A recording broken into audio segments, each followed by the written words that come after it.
Hey guys, welcome to Hockey Helper. My name is AJ, and today I have a special guest, Craig Sterling. He's a veteran coach and a longtime hockey director here at the San Diego Ice Arena. So, Craig, can you tell me a little bit about your hockey background? I played hockey growing up in Winnipeg, played in Calgary, Alberta, and everyone in Canada played hockey, and that's all we did. And I love doing it. I ended up playing, juniors and some midget hockey. And then I just went to school, but I always knew my passion was hockey, even though I studied something different in school. But I always liked hockey and liked helping kids. Absolutely. Awesome. So as a youth hockey player, what's one piece of advice that you wish you got? Like one thing that really could have changed your game? Probably always listen to the coaches. I always thought that I didn't need to listen to the coaches all the time, and I would have my parents and sometimes, my uncle and my brother always telling me different things than the coach was telling me. So, if you listen to the coaches, they usually always know what they're talking about. Definitely. And that's the most important thing that I would say is listen to the coaches, focus on what they're doing, what they're saying. Absolutely. Go from there. And what's one thing you think that your coaches used to tell you to? They should tell me, go up and down the ice as hard as you can and get off. So don't be out there taking too long of a shift and you're not exactly. And you're just wasting time out there. So gas it during the 45 seconds. Gas it 45 seconds as hard as you can, up and down. Try to get a shot in net. Don't let them get a shot, and then get off and then get ready for the next shift. Absolutely. So tell me. Cool. Next question would be, what's the biggest challenge that you faced in your hockey career? Biggest challenge I faced was when I started getting older into bantams and midgets. I was playing against guys that were way bigger than me. Yeah. And I was small, but I was real fast. I was a real fast skater. But going into corners, I knew that the guys were coming after me, and they were usually at least 40 pounds, 40, 50 pounds heavier than me, and they just wanted to knock my head off. So that was the biggest challenge for me, was my size, going against these kids that were I was 5 feet maybe, and they were 6'1", 6'2", and had 40, 50 pounds of me. That was the biggest challenge, was the size. How did you get past that? The way I got past it was I just always kept working on my speed, so I can get into corners fast, get the puck out, skate around these guys so they couldn't catch me. That was my big thing. I was always real fast. So focus on a skill set. Focus on the skill set that I knew, which was speed, and getting in there, grinding it out. But I was fast. I knew how to try to get around these guys. That's awesome. That's my main thing. Yes. The next question would be, so I noticed that a big problem is a lot of kids, when they get cut from a team or something like that, they don't have the mental strength to kind of move forward, or they decide to quit. What's one piece of advice that you'd give to a kid who gets cut from a team and wants to keep going but feels really unmotivated? Well, the kids have to understand, they can't look at it always as the letters, the A, the B, the double A, the triple A, and they could get cut from a triple A team, and then they think they just want to quit.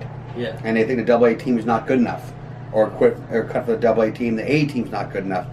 They just got to push themselves through it and say, hey, I can maybe make this team as a fourth line player. Yeah.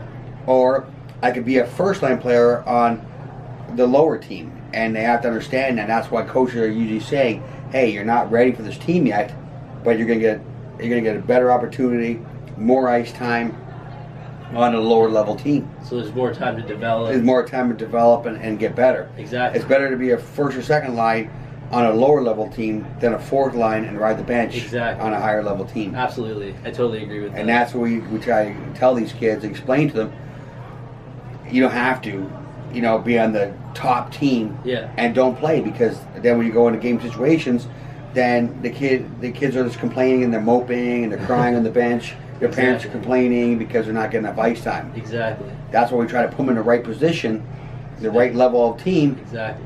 And they complain about that. Yeah, just so that way they can do their best and have more time to develop and grow. That's right. Exactly. And from all your time coaching, what would you say is one characteristic of a successful hockey player? Like someone who is going to progress through the system, and someone who's going to do well. Usually that person is the one that that doesn't let the outside stuff bother them, which Yeah. is usually getting coached by their parents in the stands. Is Yeah. a huge problem we have here. The parents coaching the kid in the car. They don't let, and the parents usually understand, hey, let the coaches coach, parents be parents. And if you see a kid that you know he's going to do something with hockey, if he always shows up on time, Yeah, he stays after practice for the chalk talk. definitely. He wants to work on his skills. He does extra private training or extra training. Those are the kids that you know that are going to move on and go to a higher level. And So like I've noticed that hockey is like a 24/7 commitment if you want to be successful, right? So if you want to be successful, you should be doing things outside of the regular ice time to try to develop your skills. So what are like certain things that you like would recommend for hockey players to be doing outside of their time on the ice? well, the main thing is for a lot of them is they should be doing like public skating and working on their skating. Skating is the most important. The fundamental of skating is the most important thing for them to do. Yeah. So we always tell them, to come public skate all the time. Yeah. And when they sign up for hockey here, they get free public skating, so they can be on the ice every single day, and they're working on skating. They're working on edge work, inside edge, outside edges. They're working on power turns. They're working on transitions and pivots, and Definitely. they can do that stuff. And the ones that are here doing it all the time, those are the ones That's progress. you see get better, and they Definitely. progress. The off ice stuff is it's them shooting. We tell them, hey, shoot 1,000 pucks every month, off ice, and you can tell the people that do it and the people that don't, because the kids get better shots. Definitely. And the ones that aren't getting better shots, they don't practice at all. Yeah. That's they always say, take the summer off of hockey, or your sports. Don't do same sport all year round. That's the old days. Yeah. Now they're doing it all year round, hockey. Definitely. And they're doing spring hockey, and they're doing Yeah. summer hockey, and then they're doing winter hockey, and it's maybe not as competitive in the summer, but it's still a lot of hockey. Oh, definitely. And that's what is getting those kids, and like here, this rink here, 90% go all year round. Yeah. And the ones that want to do more, they're here doing the clinics and they're doing the camps and the power skating, and they're doing all that stuff, and that's getting them better so much. Definitely. Yeah. So you'd say like stay on the ice as much as possible. Stay on the ice much. Shoot as many It's, pucks.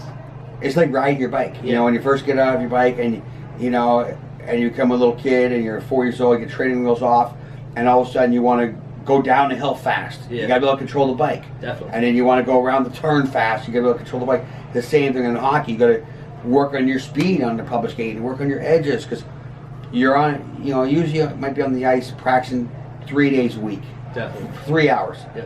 You can go public skating in 1 day for 3 hours. Yeah. That's as much ice, practicing with Definitely. your skating, and then the puck, and you can practice with the ball on the ground. For stick handling. And, Yeah. Well, what's your opinion on like going to the gym or like working out? Well, usually the working out is usually when they're about 14 or 15. Uh-huh. Then they start going to the gym and working on weights. But now what the whole thing is, it's now more like plyometric training. Yeah. Like it's more training with like resistance stuff, Definitely. like elastic bands, and going through ladders. Yep. It's not so much like going like lifting weights, bench pressing, and they're doing more stuff with cardio, where they're doing Definitely. leg strength and lunges. Yeah. Train like power and That's right. flexibility. Yeah, they're doing more of that, where they're not like the old days. They're in the weight room. They're lifting curls. Yeah. Now they're doing stuff with It's all gaming. bands, and they're doing chin ups and push ups more. A lot of core strength. That's what things have changed. Yeah. And It's better that way. it's more way cheap, better. yeah. It's way better that way, and you're working every single muscle and flexibility, and it's way better that way. That's awesome. The old school way was get bench press 20 times, curls, shoulder presses. Now you're doing like all these different plyometric stuff. Yeah. That's awesome. Yeah, Yeah. plyometric training is definitely a huge topic Yep. in the hockey category right now. Yeah. So just to wrap this up, what's one like last piece of advice that you want the hockey players watching this to get from this interview? I would say have fun. You Yeah. know, don't worry about the goals and the assists and you know, just go out there, because hockey is not like any other sport. It's not like soccer or baseball or football. It's something you're going to do as a kid, Yeah. and you're going to do it as an adult also. Definitely. And a lot of times you're going to have the same buddies you had when you're 10 years old. You're going to still talk to those kids when you're 30 or 40 years old. Absolutely. And those are going to be your locker room buddies, and you have the greatest time. If you make it too serious, and you're worrying about what your parents think, if you're going to score a goal, or you're going to get an assist, or you're not going to, then there's going to be a problem. Yeah, definitely. And that's what you don't want to do. Well, thanks for coming on this little talk with me. All right, you got it, buddy.